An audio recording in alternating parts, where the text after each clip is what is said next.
All right, tonight I'd like to pick up in the book of Genesis. It's been many years since we've gone through this particular book, but the book of Genesis obviously is one of the most controversial books in the Bible. No question about it, because it deals with creation. And right now, it seems like the overwhelming majority of people, of mankind, and I don't care what country, what nation, I don't care where you go, it seems like evolution has become the most accepted.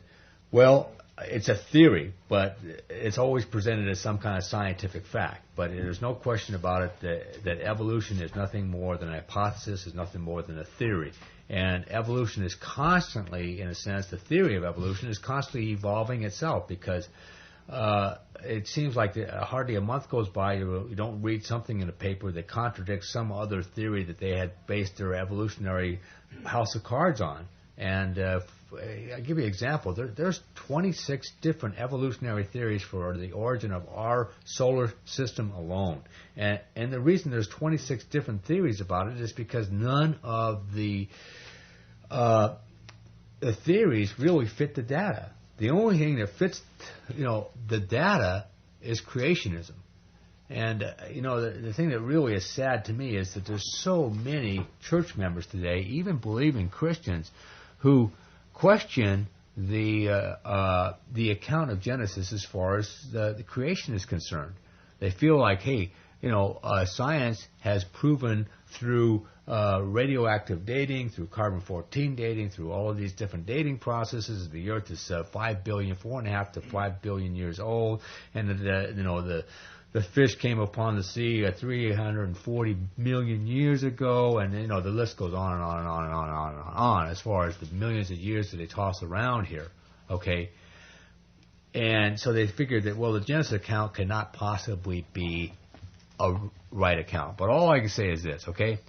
If the account in Genesis is nothing more than a fairy tale, it's nothing more than a story that's set forth so that we can get some kind of idea of how the universe began, but we don't have to take it literally, well, I think it's really a ploy of the devil. I think it's really a clever ploy of the devil to be able to say, hey, if you cannot trust God in terms of how He has told us how He created the universe in regards to creationism, how are you going to trust Him in regards to what He said about our redemption? I mean, you've got to carry that kind of thinking to its ultimate logical conclusion. And I feel like there's so much scientific evidence to support creation today, but you don't hear it. You don't hear about it. But I believe that if you read this account, now granted, these are broad strokes. When we're reading this, God does not give us a lot of detail in terms of what He did and how He did it. Okay, but He's given us enough that we just simply say, okay, we can look at it and just say, okay, let's just take God's word at it. But I do believe, like I said, the scientific facts support creationism. Now, the book of Genesis was written by Moses, and the book of Genesis actually means beginning or origins, and it's the beginning of things. I mean, you could write volumes and volumes and volumes and volumes on these 31 verses, but let's just do the best that we can, okay? It says, in the beginning, God created the heavens and the earth. Okay, in the beginning. Okay, he's talking about here God creating the heavens and the earth in terms of the physical universe. Because you remember when he had, in one of his epistles, he talked about how he was caught up into the third heaven. Well, the third heaven is where God rules, God's throne room is. Okay, that's heaven. Okay, in terms of where Jesus Christ dwells and the saints and the angels, right? Well, there's three heavens. There's our atmosphere, which is referred to as the expanse here as being heavens, and then there's the stars and the planets, the galaxies, and all that is the second heavens. Well, the third heaven is where God's throne room is, okay? So when it says here that God created the heavens and the earth, He's talking about the physical universe, okay? That's when He created the heavens and the earth. It all came from the Word of God, all right? I mean, it's like people Carl Sagan, he's no longer an atheist because he's dead and he knows darn well there's a God at this point in his life or his existence. But, okay, he used to say that the universe is the only eternal reality, that it always was and always is and always will be. Well, that's a bunch of baloney. Okay, we're told in Hebrews that God created okay, the things that are seen out of things that are not seen. Okay, that's a very interesting statement when you consider the fact that the building blocks of the universe are atoms that we cannot see. Okay, God created the heavens and earth out of things that are not seen. He created things that are seen. All right, and it says here, in the beginning God created the heavens and the earth was formless and void, and darkness was over the surface of the deep, and the Spirit of God was moving over the surface of the water. Now, here's a very ambiguous statement. It says that, first of all, that the earth was formless and void, and that darkness covered the surface of the water. So you wonder, well, if God created heaven and earth, how come it seems to be in such a chaotic state? And there's been supposition that, well, maybe the universe was created, and then because of Satan's fall, then it caused the universe or the world to become formless and void and chaotic and so on and so forth. I do not believe that is the case. I believe what the case is when God created the heavens and the earth, first of all, He created the raw materials, the atoms, the molecules, and the things that in order to make the heavens and the earth. I mean, it makes perfect logical sense to me to say that, hey, if you're going to build a house, first of all, you're going to need all the raw materials to do it. Then you build it, okay? So when you say that, if you've got all the lumber and all the bricks and all the concrete and all the steel and all the panels and everything else you need to build a house, and it's all stacked up in nice, neat rows, you can't say, well, there's a house, okay? Okay, that's just the raw materials to build it. Okay, well, in a sense, God spoke into being all the raw materials that were necessary to build the heavens and the earth.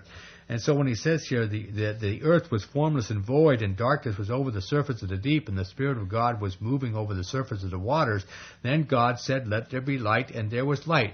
Okay, well, here's a very interesting thing. Okay, the earth is formless and void, but it is covered with water.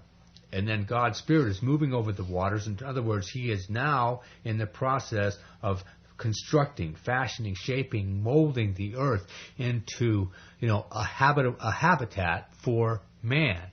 But look what He says here in verse 3. God said, let there be light, and there was light. And God saw that the light was good, and God separated the light from the darkness. And God called the light day, and the darkness He called night. And there was evening, and there was morning for one day. Now, here's what the amazing thing to me about this whole situation is that this is the first day God created light. And He separated light from darkness. And He said there was evening and morning, and that was the first day. But it's not till the fourth day that we read down here that God creates the light bearers. Right. Okay? He creates the stars, and He creates the sun and the moon on the fourth day. So we got a situation here where scientists will say, hey, listen, the universe has got to be, at least 4.5 to 5 billion years old. And the reason they say this, of course, is because they say, hey, listen, light travels at a speed of something like 186,282 miles per second, okay, something like that, right?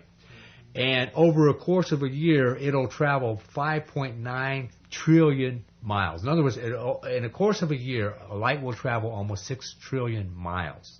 Okay? That's a light year, 6 trillion miles. Well, when you consider the fact that, you go out there far enough, you've got billions and billions and billions of light years out there. Okay? I mean, we're talking about immense, enormous, just a vast, vast universe. And so they say, well, how come this light can reach us when it's so far away? Okay? Their explanation of a universe being 4.5 to 5 billion years old is saying, hey, just look at the fact that we are seeing light from these distant stars that are trillions of miles away. But what's the first thing God said? Let there be light. Apparently what He did is, because He Himself is light, the Bible talks about light, He spoke physical light into the universe. Okay, everything was all of a sudden just all light. Then He separated that light from light into darkness. And it wasn't until the fourth day that He created the light bearers. So there's an explanation here, even though we're not given a lot of detail, that the first thing that came into being was light, not the light bearers. See, but the evolutionists will do just the opposite. They say, well, the sun came into existence first, and then the light, came. No, the light was there. Then the sun came later. Now, God can do whatever he wants to do, but that to me is a logical explanation as to why we can see light from trillions of miles away, okay, and yet the earth be very, very young. Okay, so you look at this, and he says, and God saw that light was good, and God separated the light from the darkness, and God called the light day, and the darkness he called night, and there was evening, and there was morning on the one day. Okay? Look what he created on the one day. Created the light. Okay? And then in verse 6 he says, then God said, let there be an expanse in the midst of the waters, and let this separate from the waters from the waters. And God made the expanse and separated the waters which were below the expanse from the waters which were above the expanse. And it was so. And God called the expanse heaven, and there was evening and there was morning on the second day. So on the second day, what God did was separate the water, because there was water that covered the earth. That was the raw material that he was going to work with. Now, here you've got a situation where it says that God separated the expanse of the water. Now, okay, the way that the world was constructed originally is that it appears that there was a vapor canopy surrounding the earth, okay?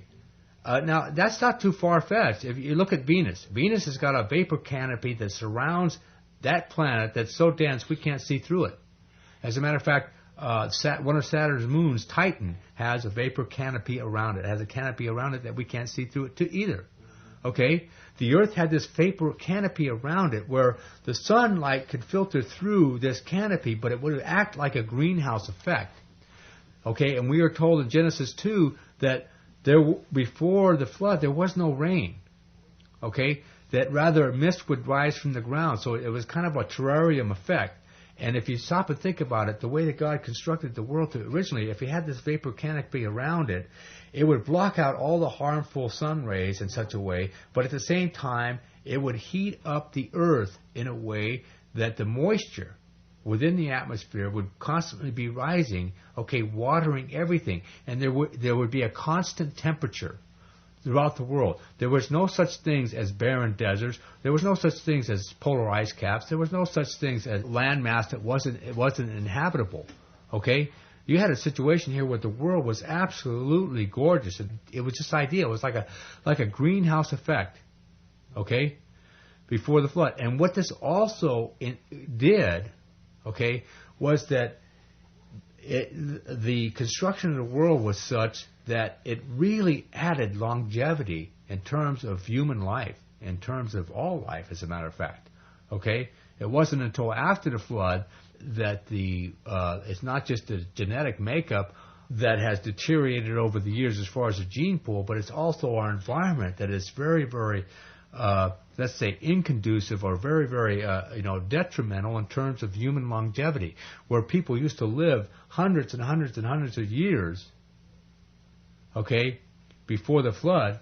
I mean, now you may find people in the world that may live to be 120, maybe 140. I mean, but that's a rare exception. Okay, it's interesting that back in the psalm written by Moses, and I believe it's Psalm 90 or 91, where Moses says that 70 years are given man, and because of strength, some may live to be 80. Okay, but then he goes on to say, but even the best of these years are often filled with emptiness and pain.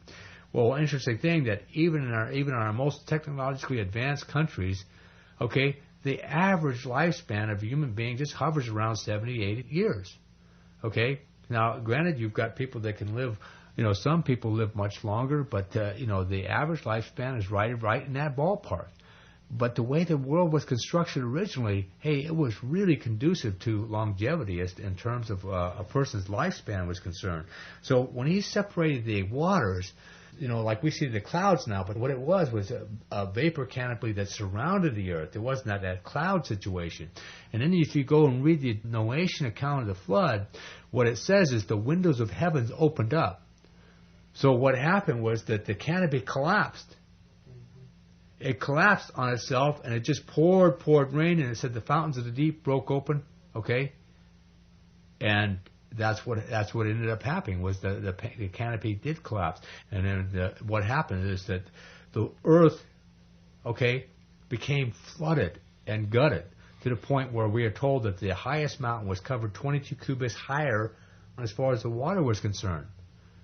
Okay? So you see a situation where the waters covered the earth, and then God's Spirit moves upon the waters. He separates the waters in such a way that He makes a vapor canopy in the heavens and also the oceans underneath, and then the dry land appears. But then when all this water comes tumbling down, what happens to this water? Well, because now this canopy collapsed, the whole climate is changed. To now we're in a situation where around the equator it gets extremely hot. But what happens at the poles? It gets so cold that what happens is millions of cubic miles or tons of water have become frozen wastelands. Now we're living in a world that's totally changed. The geography and the topography and everything, the climate, everything is now changed, and it's not as conducive to longevity. It's not as conducive to life. There's deserts and there's lands that are uninhabitable, and there's all kinds of places on Earth that even though man can survive in, it's just not conducive to life the way it was before the flood. He says. We'll start with verse 7. And God made the expanse and separated the waters which were below the expanse and the waters which were above the expanse. And it was so, and God called the expanse heaven, and there was evening and there was morning. Okay, that was the second day. Then verse 9 says, Then God said, Let the waters below the heavens be gathered into one place, and let the dry land appear. And it was so. Okay, now He said, the water be gathered into one place. Okay, He separated the waters, okay, in such a way that now the dry land appeared. Now here's another interesting thing. I think if you go back to, I think it's Genesis 11, where it talks about the earth being divided at that particular time. Well, we've all heard of the continental divides, okay, and how the world there's 7 continents of the world. Well, there's a very good chance that at one particular time, the world was just one massive landmass, okay? Because if you look at a globe, if you look at any globe, they will show you that it's almost like a puzzle that you can piece together as far as the land masses are concerned. Okay? Well, if this was the case, then there was just one big land mass at this particular time.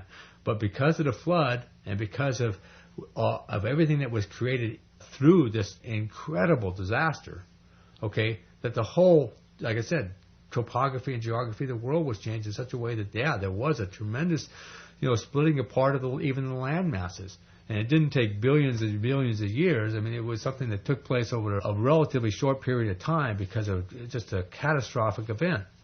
All right?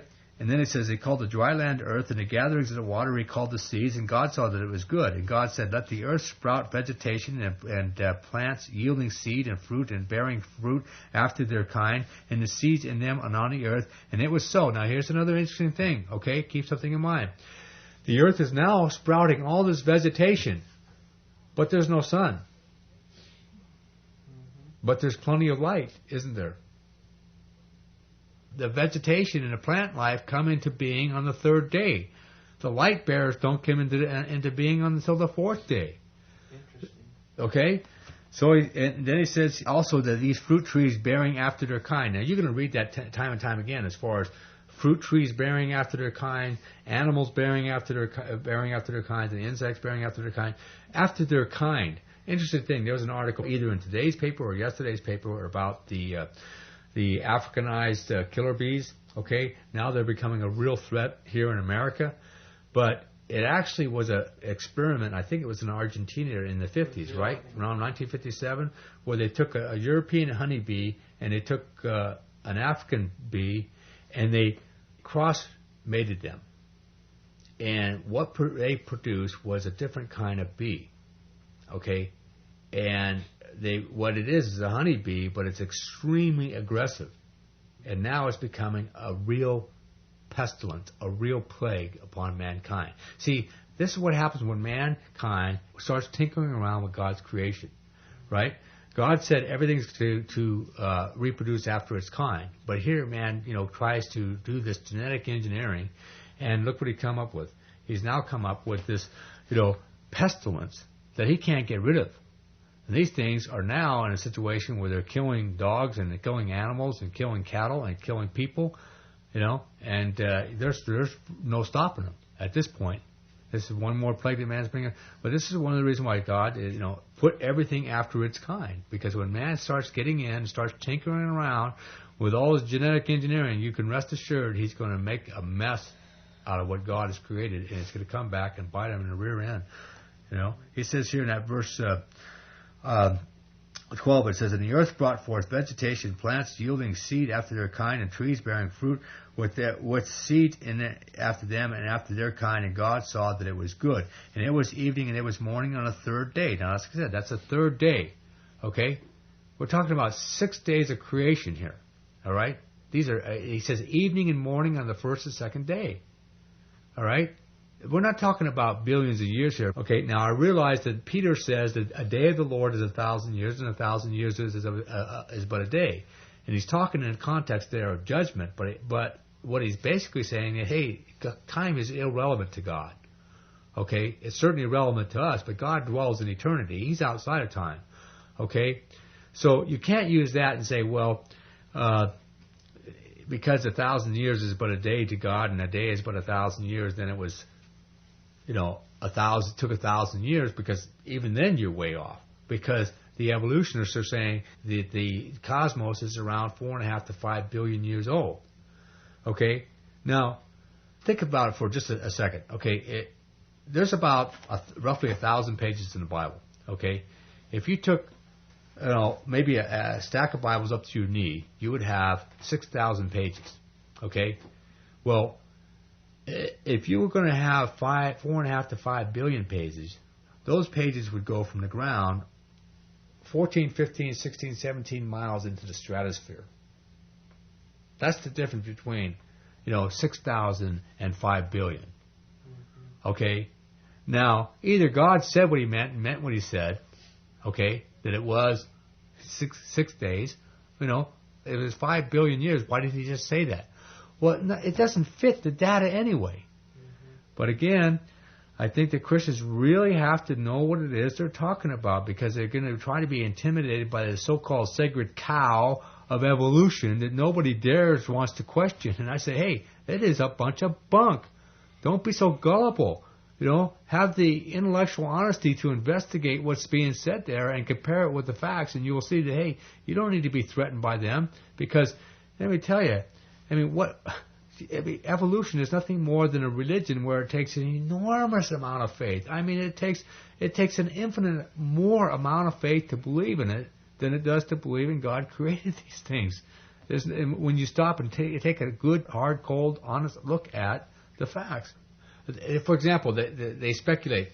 Scientific theory says, well, the reason we have oceans is because whenever there's a volcano, and they say that there's about 10, 12 volcanoes a year on the Earth, maybe a little bit more, but they say that what happens when a volcano explodes is that it actually pushes out water from underneath the Earth, and it's 1 cubic mile of water. So what they've speculated is that, okay, over the years, there's so many volcanoes have erupted that it's actually produced, the oceans. Okay? Well, stop and think about it. There are 340 million cubic miles of water in the oceans and rivers. Now, if you're going to have 1 cubic mile a year added to the ocean through volcanic activity, well, what is it going to tell you? It's going to tell you that it's going to take 340 million years, okay, to produce our oceans. But the interesting thing is that back up 340 million years ago, there wouldn't have been any oceans, but that's when the evolutionists say that fish were beginning to come on the scene. Like I say, if you look at what they're saying, it's all a bunch of hogwash. And it all contradicts each other. You see what I'm saying? And none of it makes any sense. They say, what about the oil fields? They say, hey, here's the thing. They say that it would take millions and millions and millions of years to produce an oil field. But the truth is, if the earth is as old as what they claim to be, the oil fields would have been dissipated long ago. All you have to do is take into account the Noachian flood. First of all, you've got a world where there's no polar ice caps. There's an even temperature all around the globe. Okay, everything is completely plush and lush in terms of vegetation and organic material and everything like this. But then you've got this disaster where you've got this Noachian flood, where you've got millions and millions and millions of cubic miles, and I'm talking billions and billions of tons of pressure that's pushing down trees and leaves and grass and vegetation and animal life and plant life, and everything being crushed and smashed together, and you've got mud thrown on top of it, mud and silt. It doesn't take long to make all these different stratospheres where you've got layers and layers of bones and, on all these different stratospheres of fossils, does it? But it doesn't take that long to press all of this organic material under such tremendous pressure, water pressure, that it can form oil fields and it can form coal fields in a relatively short period of time. I mean, scientists have taken a ton of garbage and they produce a barrel of oil in 1 hour by crushing it and smashing it all together. You know what I'm saying? The Noachian flood is the explanation for all that we see around us today. But again, people just want to disregard God's word and make a mockery of it. But hey, for the Christian, hey, you can bank on it. God says what He means what He says. And He says here, verse 14, it says, Then God said, Let there be lights in the expanse of the heaven to separate the day from the night, and let them bear signs for the seasons and for the days and the years, and let them be for lights in the expanse of the heavens to give light on earth. And it was so. And God made the 2 great lights, the greater light to govern the day and the lesser light to govern the night, and He made the stars also. On the 4th day, the sun, the moon, and the stars. Okay? But the light was already there. Okay? He just separated it. That's why we can see light that's trillions of miles away. It's because it was the first thing created, not the light bearers. All right? It wasn't until the 4th day that He created these things. And what did He create them for? Okay, not just to give us light by day and by night, but He also did it for what? He said for signs for the seasons and days of the years. Isn't it interesting? That's exactly how we get our calendar. We've got a lunar calendar and a solar calendar. Our solar calendar is based on the fact that our Earth goes around the sun 365 days. It takes 365 days for Earth to go around the sun, right? And then the lunar calendar is how many times the moon will go around the Earth in a given period of time. But it's interesting. It's through the stars and through the rotation of the Earth and its orbital path around the sun that we derive our calendars as well as our seasons. This was written by Moses 4,000 years. 4,000 years ago. This is it. Either through a lunar calendar, solar calendar, we are using the stars, we are using the planetary systems for what? The signs of the times, right? This was written thousands of years ago, and it's just plain as your nose in your face. That's what it's saying here. That's why God made it, right? But the interesting thing is, it wasn't until the 4th day that He made the light bearers, but the light was already there, and the vegetation was there before the light bearers. And you can't have vegetation without light, without light.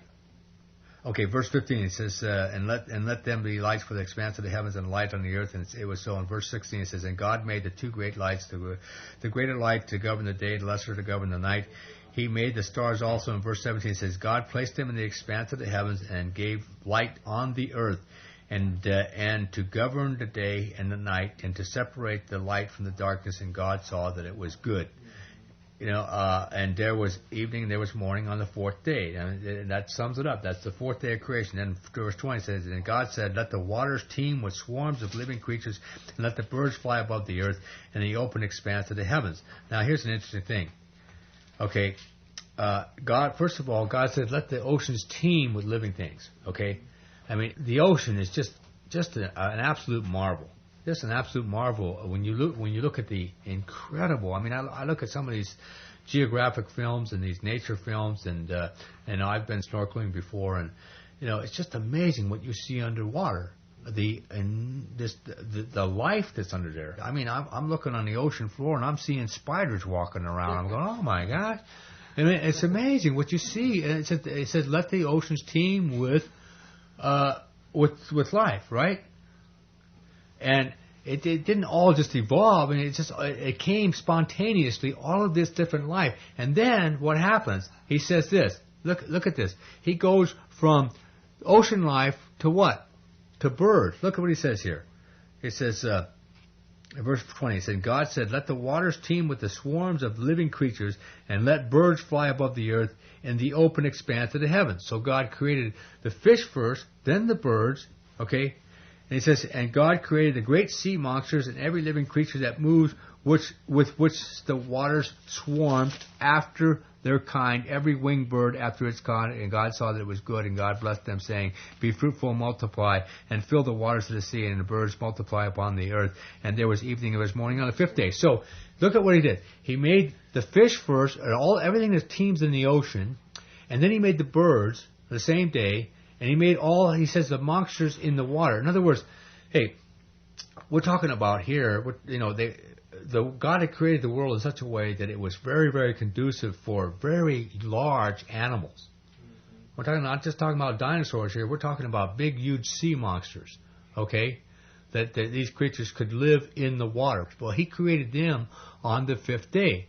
But here, what do the evolutionists say? Well, you got your pollywog comes out of the water and then sprouts legs, and then he kind of moves himself up to become some kind of animal, and the animal eventually becomes a bird. Well, no. He goes fish, birds. Then, the sixth day is the animals. You see? He says here in that verse 24, and God said, let the earth bring forth living creatures after their kind, cattle and creeping things and beasts of the earth, and after their kind. And it was so. And God made the beasts of the earth and after their kind, and the cattle after their kind, and everything that creeps on the ground after its kind. And God saw that it was good. Okay, that's the sixth day that God creates what? He creates the cattle. He creates all the animals on the earth. He creates all the insects. Every creeping thing upon the earth is on the sixth day. Right?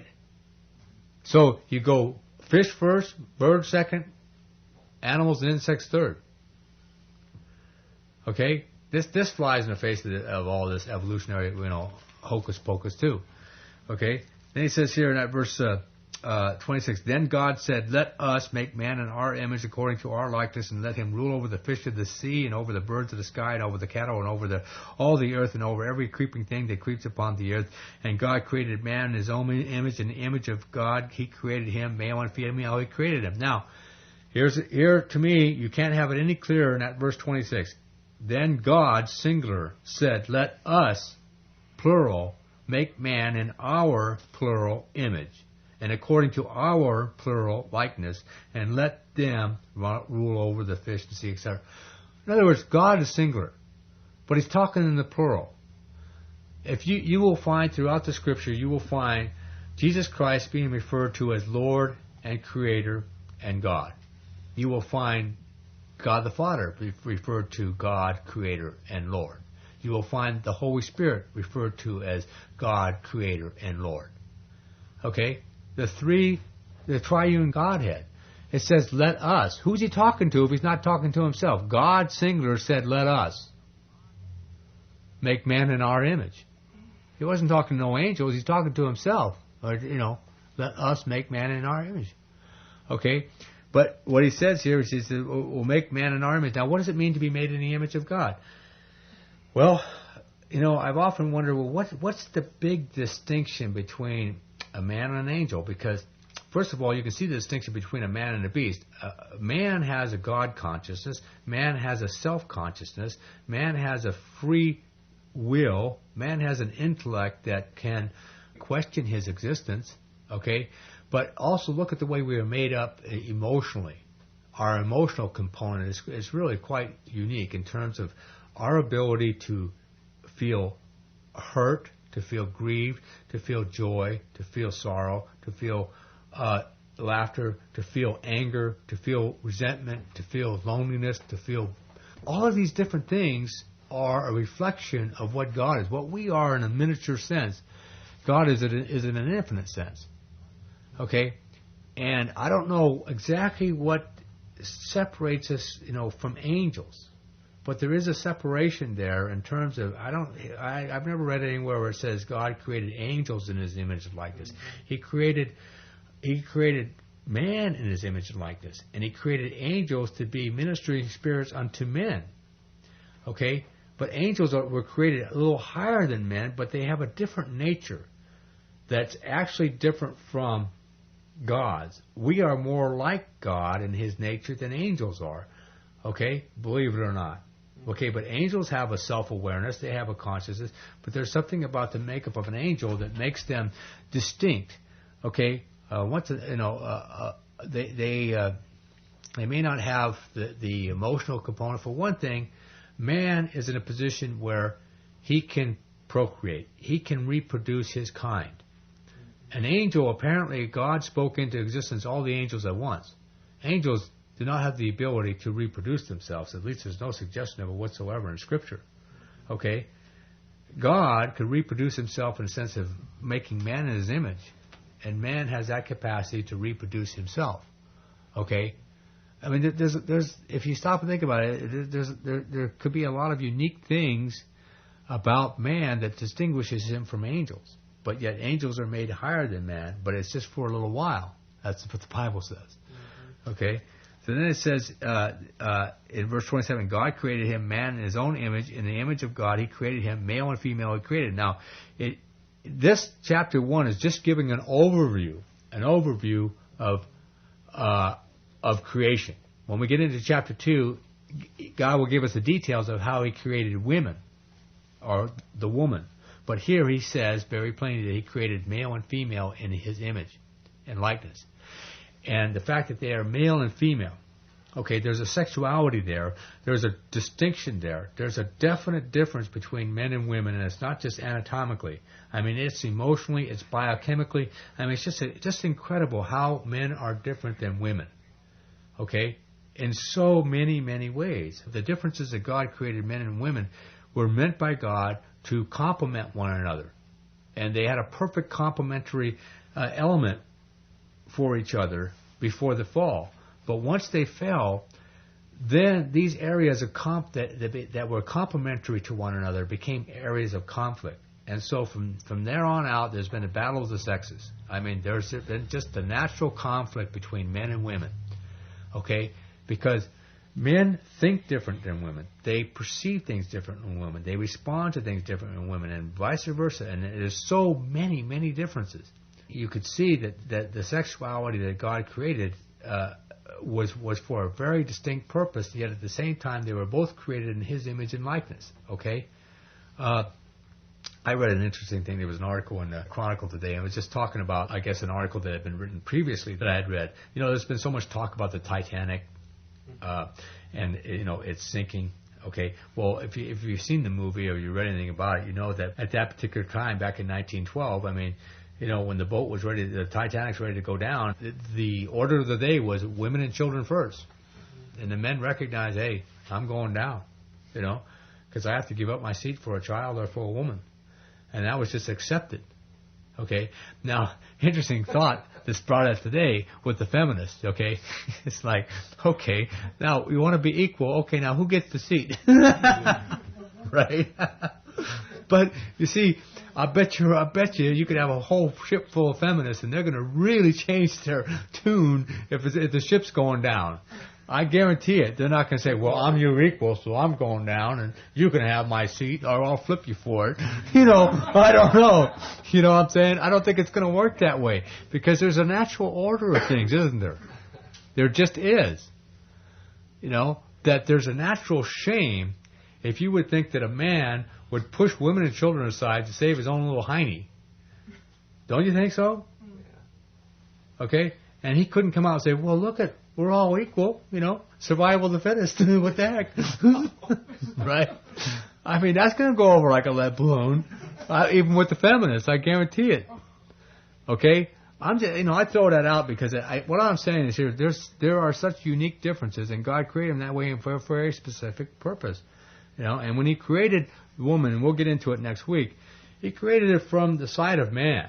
Okay? He didn't create her from his head, you know, to be dominated by him. I didn't create her from his feet to be stepped on, right? Right? He created her from her side, you know, to be his equal. Okay?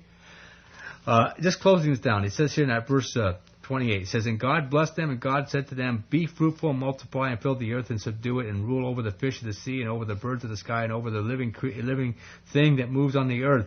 And God said, behold, I have given you every plant yielding seed that is on the surface of the earth, and every tree which was fruit yielding seed, and it will be good for you. and to every beast of the earth, and to every bird of the sky, and to everything that moves on the earth which has life, I have given every green plant for food. And it was so. Now here's an interesting thing. Everything that God created, men, animals, birds, fish, they were all vegetarians. All vegetarians.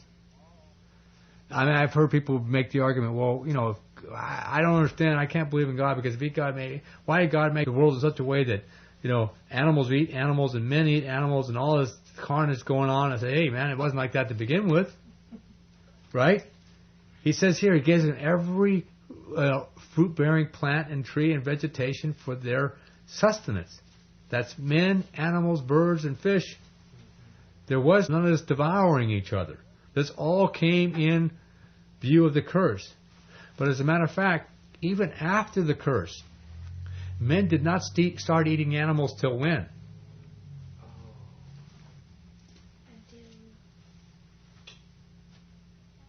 Until after God cursed Cain. No.